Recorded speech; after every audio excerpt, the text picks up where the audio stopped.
There is an asteroid discovered in December 2004 called Apophis, named for the Egyptian god of death and darkness. It was named only after its trajectory was identified to intersect that of Earth. Had that not been the case, we would not have named it Apophis. Could name it like Tiffany or something, or Bambi, you know, something not threatening. This one was headed towards Earth, Apophis. All right. Once you discover an asteroid, you got to wait a little while to get enough of a segment of its orbit to calculate what the full orbit will be to know if it will come in harm's way. So, we did that. We, the community. I wasn't the one. We got peeps who do this. Okay? So, peeps, if you're over 30, means people. Okay? Forgive me. If I say you got peeps, it's people. It's actually a loving phrase, right? It's not little yellow marshmallow. They're not, No. right. So, we get the orbit. Turns out, in the year 2029, the month of April, the 13th of April, a Friday, Apophis will come so close to Earth that it will dip below our orbiting communication satellites. And it is the size of the Rose Bowl. It'll be the largest, closest thing we have ever observed to come by Earth. Now, of course, a much bigger asteroid took out the dinosaurs, but we weren't around at the time. So this is in the era of observing the cosmos with technology. This will be the closest, biggest thing we'll ever see come by. Now, the orbit we now have for it is uncertain enough, because these things are hard to measure and hard to get an exact distance for. The orbit is uncertain enough, so we cannot tell you exactly where that trajectory will be. We know it won't hit Earth. We know it'll be closer than the orbiting satellites. There is a range, a 600-mile zone. We call it the keyhole. If the asteroid goes through the middle of that keyhole, it will hit the Earth 13 years later. It will hit the Earth.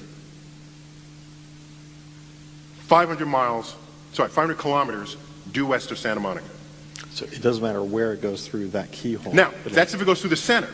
If it goes through other places within that keyhole, then the contact point shifts further into the Pacific or closer towards North America. Or something, yeah. Yes. Okay?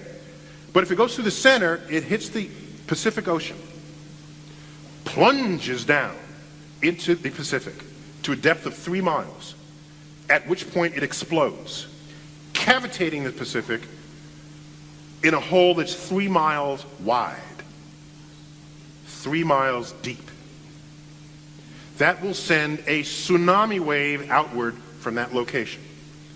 That's 50 feet high, 5 stories. Oceans don't like having holes in them. So, this 3 mile high wall does what? You say that so timidly, sir. Collapses. It's a 3 mile high wall of water. Thank you. Falls back into the hole, sloshing against itself with such ferocity that it rises high into the atmosphere and falls back down to the ocean, cavitating the ocean again.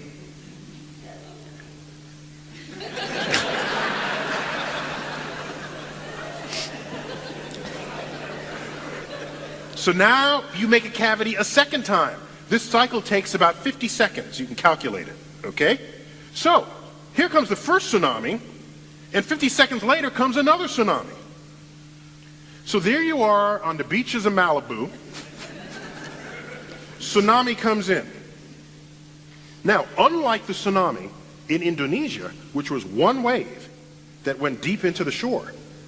This first wave needs a supply of water to exist, so that the next wave actually sucks back on it to create itself. So this tsunami will only go in about a quarter of a mile.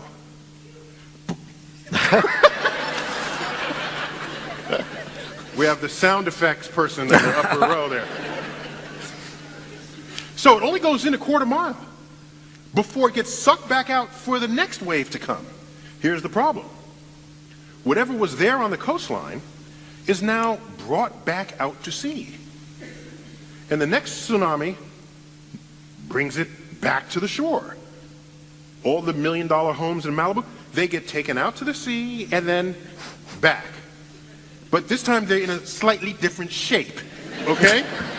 And so what happens is all the artificial stuff, all the houses, the factories, they get churned into this ablative force that sandblasts the entire west coast of North America clean. So have a nice day for that. But this begs. So I'm sorry, I said 13 years after 2020. I misspoke. It's April 13th, 2029, and if it threads the keel, it will hit Earth April 13th, 2036. So it's a 7-year.